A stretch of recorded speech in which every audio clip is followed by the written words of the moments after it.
ओम यतो यतः समीहसे ततो नो अभयं कुरु शन्नः कुरु प्रजाभ्यो भयन्नः पशुभ्यः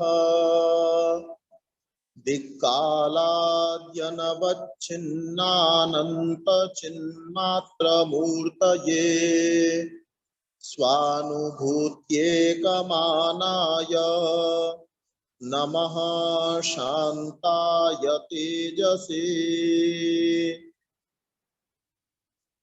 निरतमीशस्य भक्तौ रे मनस्त्वं नो कुतो भवसि पतितमालस्य जाले त्वं कियत्कालं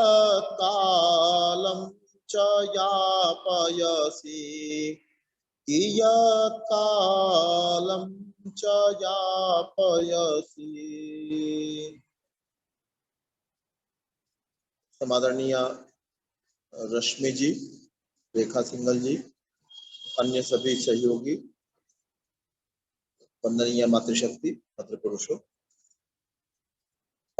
अगर कोई प्रश्न फिर रखना चाहते हैं वो भी रख सकते हैं, या आगामी समय में भी सोच करके आ सकते हैं। जिनके 50 वर्ष से ऊपर हैं और कोई वानप्रस्थ को लेकर के कोई शंका है या उनकी इच्छा है और वो वानप्रस्थ जीवन बिताने की इच्छा करते हैं और किन्हीं कारणों से नहीं बिता पा रहे हैं, तो ऐसी कोई बात है कि भाई हम ऐसी अवस्थाओं में क्या और कर सकते हैं, ऐसी ऐसी स्थिति है जो आप साझा सबके साथ कर पाए।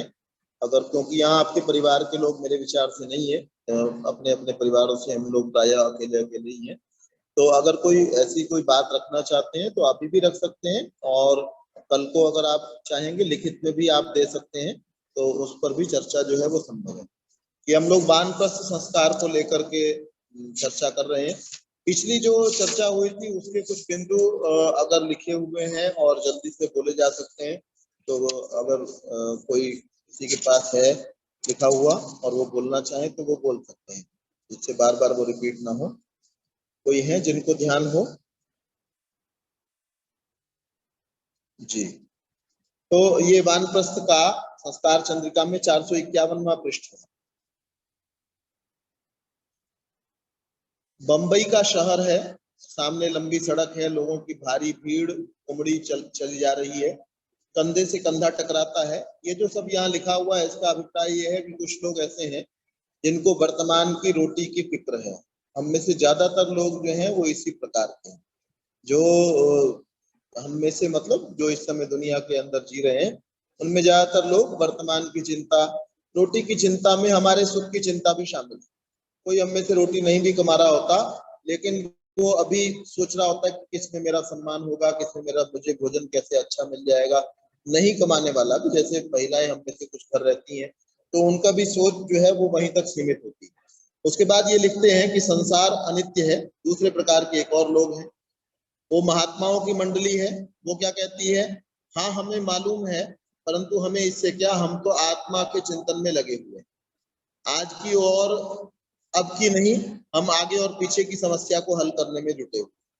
संसार अनित्य है, घर बार बंधु बांधव स्त्री पुत्र सब अनित्य है। अनित्य का मतलब होता है कभी सदा न रहने वाले, आज है और जो कल नहीं रहेगा उसको अनित्य कहा जाता है, हम सभी जानते हैं। इन्हें छोड़ हम नित्य परमात्मा की खोज में लगे हुए हैं। ऐसे लोग हैं जो केवल कहते हैं कि हमको तो परमेश्वर के बारे में ही सोचना है, उसके बारे में ही बात करनी है, और उसी की खोज के अंदर हम लगे हुए हैं। ये दो प्रकार के लोग हैं।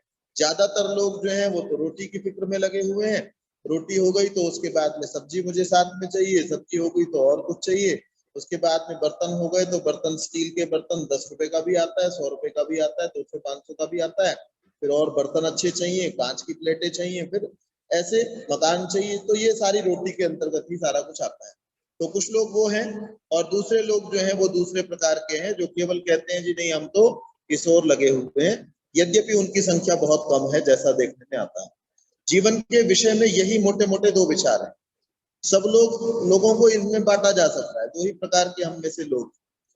और जो आप देखें 10वीं क्लास में बच्चा पढ़ रहा है, 8वीं में पढ़ रहा है, 12वीं में पढ़ रहा है, उसका भी सोच जो है ना करियर ओरिएंटेड शब्द एक चलता है। तो करियर के बारे में सोचना, करियर के बारे में सोचना क्या है, भोजन के बारे में सोचना, भोजन के बारे में सोचना क्या है, अपनी सुविधाओं को लेकर के विचार करना, और सारा जीवन उसका उसी के अंदर बीत जाता है।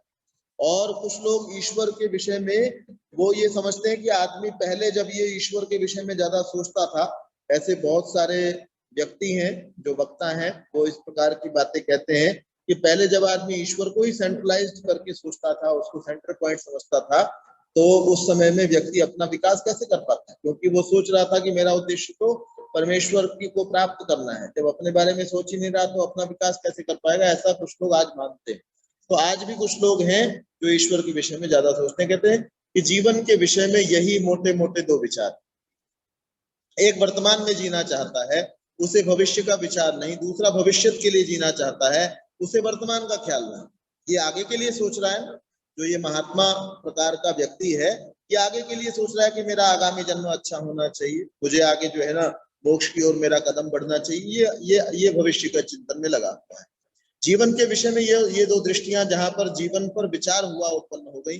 प्राचीन ग्रीस के विचारकों में वर्तमान में जीने वाले एपिक्यूरियन कहलाते हैं, भविष्य के लिए जीने वाले स्टोइक कहलाते थे। एपिक्यूरियन लोगों के विषय में कहा जाता है कि वे जीवन का संपूर्ण आनंद जल्दी से जल्दी जितना हो सके उतना ले लेना चाहते हैं, अभी लूट लेना चाहते हैं, आज लूट लेना चाहते हैं, आगे क्या होता है क्या नहीं होता इसका उन्हें कोई भरोसा नहीं था। स्टोइक लोग तपस्वियों का कार्यक्रम बनाते थे, इनमें से एक भोग मार्ग था, दूसरा त्याग मार्ग था। संसार के इतिहास में इन्हीं दो मार्गों में से किसी एक मार्ग पर मानव समाज चलता आ रहा है। कुछ लोग भोग मार्ग के उपासक रहे हैं, वर्तमान में डूबे रहे हैं, कुछ लोग त्याग मार्ग के उपासक रहे हैं, भविष्य की चिंता में वर्तमान का तिरस्कार करते रहे हैं। इन दोनों मार्गों को मिलाने का यत्न बहुत थोड़े लोगों ने किया है।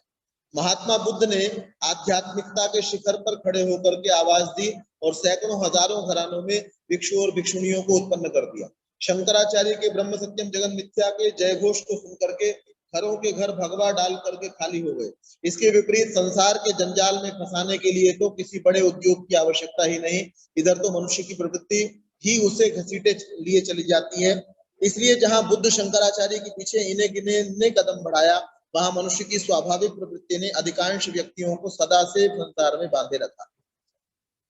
वैदिक संस्कृति का दृष्टिकोण भोग तथा त्याग का समन्वय है। ये बात समझने की है कि भोग और त्याग का समन्वय हमको करना है। केवल भोग करने वाला व्यक्ति जो है वो भी बिल्कुल गलत है, और केवल ये सोचने वाला कि ये सारा संसार जो है ना, जो मिथ्या जिसको कहा गया कि ये तो मिथ्या, ये तो है ही नहीं, ना होने के समान है, ये तो झूठा है संसार, ये बात भी जो है ये ठीक नहीं है। तो जीवन के इन दो मार्गों पर वैदिक संस्कृति के विचारकों ने खूब सोचा समझा था।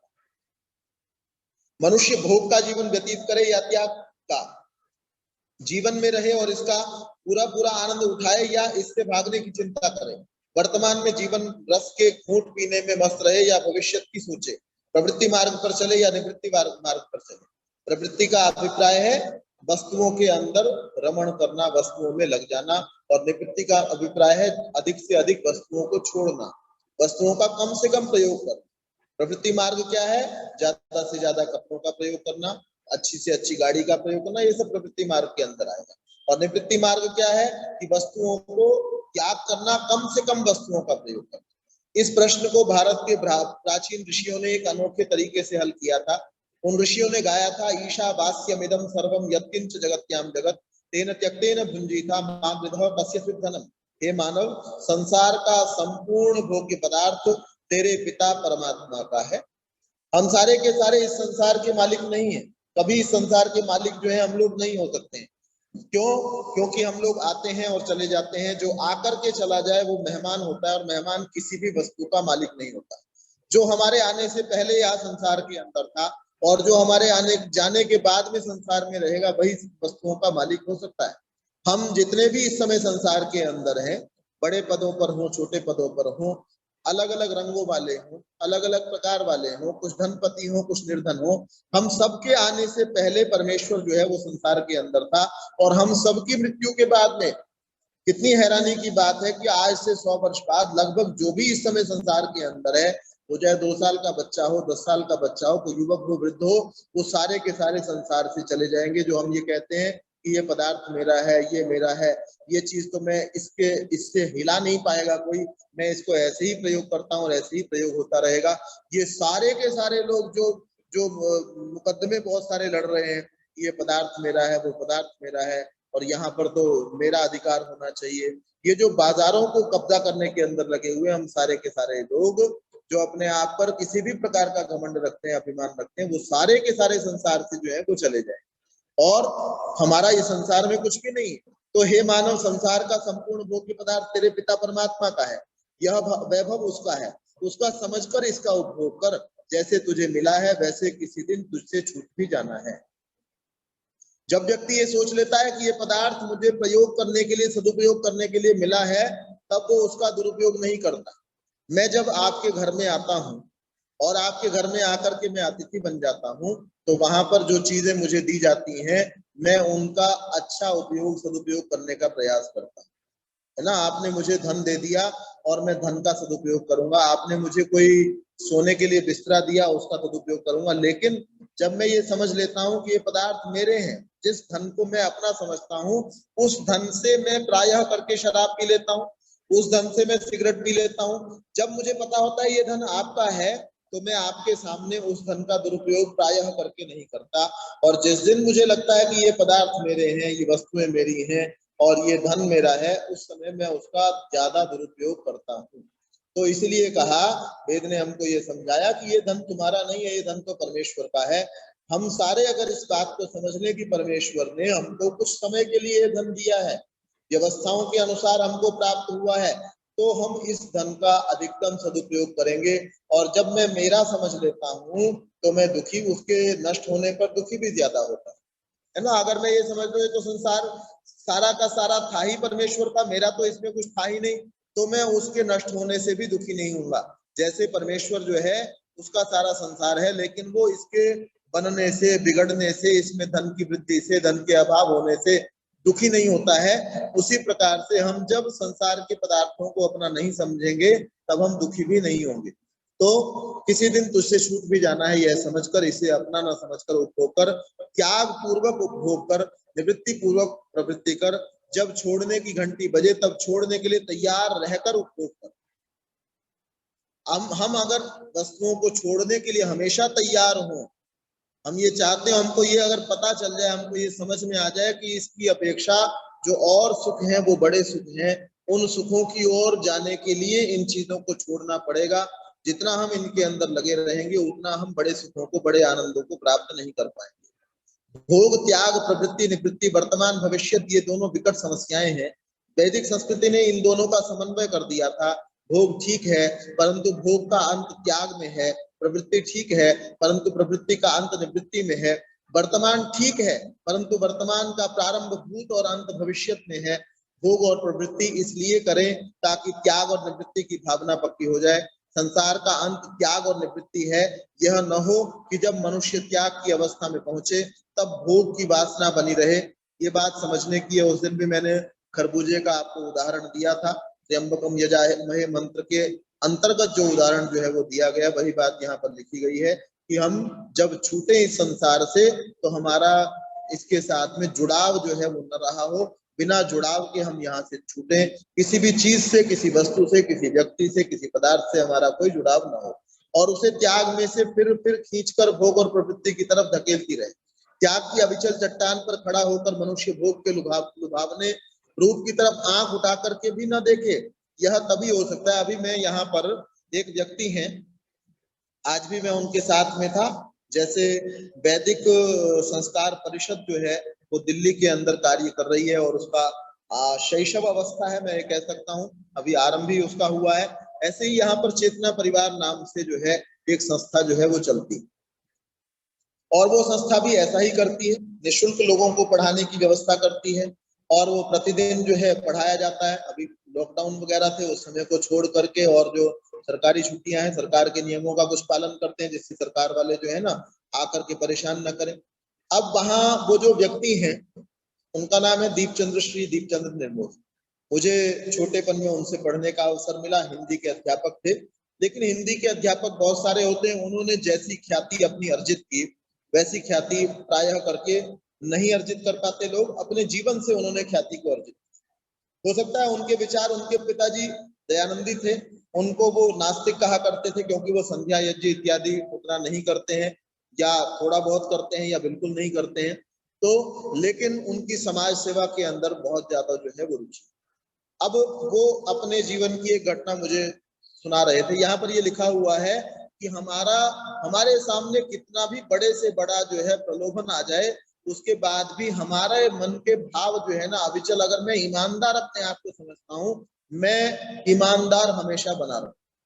कुछ लोग ये कहते हैं कि संसार की हर वस्तु बिकाऊ है और हर व्यक्ति बिकाऊ है ना। कोई व्यक्ति 10 रुपए में नहीं बिकता है, 10 रुपए के लिए झूठ नहीं बोलेगा तो 100 के लिए बोल देगा, 100 के लिए नहीं बोलेगा तो 1000 के लिए बोल देगा, 1000 के लिए नहीं बोलेगा तो 1 लाख के लिए बोल देगा, 1 लाख के लिए नहीं बोलेगा तो 1 करोड़ के लिए बोल देगा। जीरो बढ़ती चली जाएंगी और मनुष्य के ईमान के डगमगाने की संभावना भी जो है वो बढ़ती चली जाएगी। तो वो एक दिन का बता रहे हैं, उनके यहाँ बहुत सारे लोग बाहर से भी आते थे। तो हरिद्वार से कुछ व्यक्ति, कुछ युवक उनके यहाँ आते थे और वो किसी आश्रम में रहते थे, किसी गुरु के अंतर्गत रहते थे।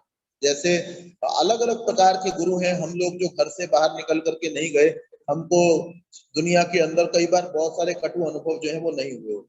तो विभिन्न प्रकार के गुरु हैं संसार के अंदर, कुछ अच्छे भी हैं, कुछ उनमें से बुरे भी हैं। तो अब वो बता रहे हैं कि हमारे घर में कुछ युवकों का समूह आया करता था, आते थे, घर में भोजन कर लिया करते थे। बहुत वर्ष पुरानी बात, 1-2 बार मुझे बता चुके, कल परसों बता रहे थे, मुझे ध्यान आ गया। यहाँ पर ये लिखा हुआ है कि हमको बड़े से बड़े भोग को भी आंख उठा करके न देखें, हमको इतना अपने आप को अभ्यस्त कर लेना चाहिए। ये अभ्यास कैसे बनाया जा सकता है, मैं इस पर भी चर्चा, अगर मुझे अभी ध्यान रहा, अभी कुछ दिमाग में आया है, उसके ऊपर भी चर्चा करूंगा। तो वो बता रहे हैं कि हमारे घर में युवकों का एक समूह आता है और वो भोजन करता है और चला जाता है, कहीं घूमते होंगे, कुछ काम करते होंगे। और एक बार जब वो युवकों का समूह आया तो उसके पास में सोने का बहुत बड़ा हार था। तो उसने उसको उस युवक को, वो किसी गुरुकुल में रहा करते थे, उस युवक को उसकी वैल्यू नहीं पता थी, लेकिन वो चमकदार चीज थी, उनको ये पता चल रहा था ये मूल्यवान चीज, क्योंकि पत्थर जो सामान्य पत्थर है, मिट्टी है, वो बहुत चमकदार नहीं होती। तो वो बहुत मूल्यवान वस्तु थी, लेकिन उनको पूरा असली मूल्य इसका नहीं पता था। नहीं पता था तो वो लेकर के यहाँ दीपचंद्र निर्मोही जी की पत्नी के पास में लेकर के आए। उन पर इनको विश्वास था, यहाँ भोजन किया करते थे, तो लेकर के आकर कहने लगे, माता जी इसको आप अपने पास। बोले ठीक है, कहा क्या करना है? बोले हमको थोड़े से कागज के नोट दे दो। पुराने समय की बात है, तो कागज के नोट भी सबके पास नहीं होते थे, सिक्के विक्के कुछ होते थे। कहने लगे जी कुछ कागज के नोट दे दो। बोले मैं क्यों दे दूं? कहने लगे कि ये वस्तु अगर हमारे गुरुजी के पास चली गई तो हमको कुछ भी नहीं देंगे, सारा ही लेकर के अपने पास रख लेंगे, कुछ ना कुछ मूल्यवान वस्तु लग रही है, चमकदार चीज है। तो बोले तुम्हारे पास में कहाँ से आई? तो कहने लगे कि हम चूल्हा बनाने के लिए मिट्टी खोद रहे थे, जमीन के अंदर चूल्हा बनाने के लिए, जिससे हवा का के कारण से बुझे नहीं हमारी अग्नि। तो खोदते खोदते नीचे थोड़ी सी खोदी थी, तो नीचे कुछ चमकदार चीज निकली, दिख रही थी हमको, तो हमने निकाल ली तो हम लेकर के आ गए। तो कहने लगे चलो कोई बात नहीं, तुम अभी तो जाओ और मैं फिर बाद में बताती हूँ इसका कैसे क्या होगा। अब उनको भी ये लग रहा था कि भाई ये सोना होना चाहिए, तो वो सारा का सारा, क्योंकि वो भारी था, तो सारा सोना, कोई 1 किलो सोना लेकर के चला जाए तो सुनार भी चक्कर में पड़ जाए, भाई कौन व्यक्ति इतना सोना लेकर के आए। तो उसका वो महिला जो है वो एक छोटा सा हिस्सा लेकर के सुनार के पास, उनको जाकर के पता चला कि ये तो बहुत मूल्यवान है। और उस सुनार ने ये कहा कि इसके अंदर कोई खोट नहीं है, आजकल तो ऐसा मिलता ही नहीं। जैसे भारत के अंदर आज भी बहुत सारी चीजें जो है वो नीचे दबी हुई पड़ी हुई, चट्टानों के अंदर तो है ही, और लोग जहां जहां रहते थे अपने अपने स्थानों पर गाड़ करके चीजें रख दिया करते थे। तो बहुत जगह ऐसी चीजें मिल जाती हैं, और ऐसी बातें लोग सबको बताया भी नहीं करते। तो उनको पता चला भाई इतना सा जो है ये बहुत मूल्यवान है। हालांकि उन्होंने उसका मूल्य नहीं लिया, वो उस चीज को लेकर के वापस आ गई। आकर के इनको अपने जो पति थे श्री दीपचंद्र निर्मोही, उनको बताया। कहने लगे ये बच्चा जो है, युवक आते हैं जो हरिद्वार से, उनमें से एक बच्चा जो है ये ले आया था आपकी बात, और मैं इसका कीमत पता करके आए तो बहुत मूल्यवान है। तो उन्होंने उसका हिसाब लगाया कि उस समय में उसकी कीमत, जो छोटे से हिस्से की सुनार ने कीमत बताई, उसके हिसाब से उन्होंने हिसाब लगाया कि उस समय में आज से कई वर्ष पहले उसकी कीमत कम से कम 1 करोड़ होगी। और ये दीन चंद्र निर्मोही जी हिंदी के अध्यापक हैं। हिंदी के अध्यापक रहते हुए इनको बहुत सारे लोगों ने इनके विरुद्ध षड्यंत्र किया। झुकते नहीं है, आमतौर पे चापलूसी बिल्कुल नहीं करते हैं। इस कारण से लोगों ने इनके खिलाफ षड्यंत्र किया, इनकी नौकरी भी छीनने का प्रयास किया। और स्वाभिमानी बहुत है, किसी के आगे जाकर के गिड़गिड़ा नहीं सकते। तो कई दिन तक भैंसों का पालन करके, भैंस लेकर के आए, वो भी भैंस कोई दे गया, भैंस का दूध निकाल करके, जंगल से घास काट करके उन्होंने गुजारा किया। बड़े प्रतिष्ठित साहित्यकार भी हैं, बहुत अच्छा लिखते भी हैं, हिंदी भी बहुत अच्छी जानते हैं। साइकिल सारी जिंदगी चलाने वाला व्यक्ति, उसके घर में 1 करोड़ मूल्य का हार आकर के पड़ा हुआ। अब उस व्यक्ति के हृदय में एक क्षण के लिए भी विचलन नहीं आया कि एक बार कर लेते हैं और गलत काम क्या करना है, इसी से इसको दान कर देंगे, इससे ऐसा कर देंगे। आदमी 100 बहाने बनाता है। जब सामने कोई प्रलोभन होता है तो उसके लिए मनुष्य 100 बहाने बनाता है कि इसका ऐसे उपयोग कर लूंगा, अच्छा भी उपयोग कर लूंगा, मेरा भी जीवन हो जाएगा, और मेरे पास आया है तो कुछ ना कुछ तो मैंने अच्छे कर्म किए होंगे, मैं कोई चोरी करके थोड़ी लाया। ऐसे 100 बहाने बनाता है। लेकिन उन्होंने क्या किया, उन्होंने कहा बच्चे जब अगली बार आए ना, ये तो मेरे पास रखवाओ जो भी चीज है ये। उसके बाद जब बच्चे वो अगली बार आए तो मेरे से मिलवाना हो। तो बच्चे आए, उन्होंने बताया कि ये वाला जो युवक था वो इस चीज को दे करके गया। उन्होंने वो सामान लिया और उस युवक को लिया, और युवक को वो बताते हैं उनके घर से लगभग आधे किलोमीटर दूर एक पेट्रोल पंप है, वहां तक हाथ पकड़ करके लेकर के गए। और लेकर के गए, उसको कहा भाई इस घर में अब तूने दोबारा नहीं आना, आज के बाद तेरे को कहां से चीज मिली हमको कोई मतलब नहीं है, और किसी को बताना नहीं कि तू यहाँ आया करता था। उसके बाद ये जो तेरे को, ये जो तेरी चीज है ये तेरे पास है अब, और तेरे को बता दिया कि ये बहुत मूल्यवान वस्तु है, इसकी सामान्य मूल्य नहीं है कि 2-4 कागज के नोट तेरे को दे दे और इतना इसका मूल्य हो। इसकी ये बहुत मूल्यवान वस्तु है। अब इससे तू परेशानी में भी पड़ सकता है, लेकिन परेशानी में भी पड़े तो हमारे पास नहीं आना। तूने इसका क्या करना है नहीं करना है ये तू जाने। तो यही बात जो है यहाँ पर लिखी हुई है कि मनुष्य को इतना, ये कैसे होता है, ये सब चीजें अभ्यास के द्वारा संभव है। मैंने पहले भी कभी जिक्र किया हो, मैंने 7 वर्ष जो है वो नमक नहीं खाया है, जितना मुझे ध्यान आता है लगभग 7 वर्ष हो सकता है, 6.5 हो 7.5 हो, कुछ आगे पीछे भी हो, तो लगभग 7 वर्ष नमक नहीं खाया। तो लोग ये सोचते थे कि इसमें कैसे टेस्ट आता होगा, लेकिन मैं इस बात को जानता हूं कि मैंने बिना नमक वाले खाने के अंदर, नमक नहीं खाया मतलब उसमें मिर्च भी नहीं होती थी, ये नहीं कि मिर्च मसाले कुछ और डाल दिया, तो बिना नमक मिर्च वाले खाने में मुझे बहुत आनंद आता था, बहुत सुख मिलता था। क्यों मिलता था? क्योंकि मैंने वैसा अभ्यास बना लिया। जब आप अपना अभ्यास ऐसा कर लेंगे कि मैंने, जो मेरी आय ऐसे ऐसे समय से प्राप्त हो रही है उतनी ही आय से मुझे संतुष्ट रहना है, इसके अलावा मुझे कुछ भी प्राप्त हो मुझे नहीं चाहिए, इसके बाद मुझे नहीं चाहिए, ये सीमा रेखा हर मनुष्य को बनानी चाहिए। जब तक ये सीमा रेखा नहीं बनाएंगे तब तक हमको संसार के लोग जो है लुभाते रहेंगे। एक पति को अपनी पत्नी के लिए सीमा रेखा बनानी पड़ेगी। क्या रेखा बनानी पड़ेगी? कि मुझे इस निगाह से, जिस निगाह से मैं अपनी पत्नी को देखता हूँ, बस इसी महिला को देखता हूँ, वो काली है कि गोरी है, कि वो नाटी है कि वो लंबी है, कि उसके बाल सुंदर है कि नहीं है, दांत चमकदार है कि नहीं है, बुद्धिमती है या निर्बुद्धि है, पढ़ी लिखी है या अनपढ़ है, कमा करके लाती है या बिना कमा करके लाती है, मेरी दृष्टि इसके प्रति ही ऐसी होनी पड़ेगी है तो मैं ठीक हूँ। ये मुझे अपनी सीमाएं खुद बनानी पड़ेंगी। अगर मैं सीमा नहीं बनाऊंगा तो एक को छोड़ करके दूसरी पसंद आएगी, दूसरी को छोड़ करके, और मैं भटकता हुआ परेशान रहूंगा। जिन व्यक्तियों ने संसार के अंदर बहुत सारे भोगों को भोगा है, ययाति नाम के हमारे यहाँ पर एक राजा हुए, उस राजा की क्या बात थी, उसकी जो है जब बुढ़ापा आया, ये कई बार उदाहरण जो है, कई चीजें जो है समझाने के लिए लिख दी जाती। उसका जब बुढ़ापा आया उसने खूब भोगों को भोगा। चंगेज खां का आप नाम सुनिए, और इनके जीवन के अनुभव यदि आपको कहीं लिखे हुए मिले तो आप उनको पढ़िए। एक एक व्यक्ति जो है ना, महात्मा आनंद स्वामी, वो एटा गुरुकुल के अंदर पहुंचे हुए, और एटा गुरुकुल के अंदर उनको कहा गया कि भाई आपको आज से इस गुरुकुल का कुलपति बनाया जाता है। तो उन्होंने माइक को पकड़ लिया। उसके बाद उनको कहा अब आप कुछ कहिए। तो पकड़ करके उन्होंने हंसी मजाक में एक बात कही, कुलपति का मतलब है सारे कुल का पति, है ना। एक पति होता है पत्नी का पति, एक एक होता है कुल का पति। कुल मतलब सारे, कुल का मतलब गुरुकुल, सारे गुरुकुल का स्वामी, स्वामी या उनका भरण पोषण करने वाला, है ना, पालन पोषण करने वाला। तो वो कहने लगे, उस समय विवाहित थे और शायद उन्होंने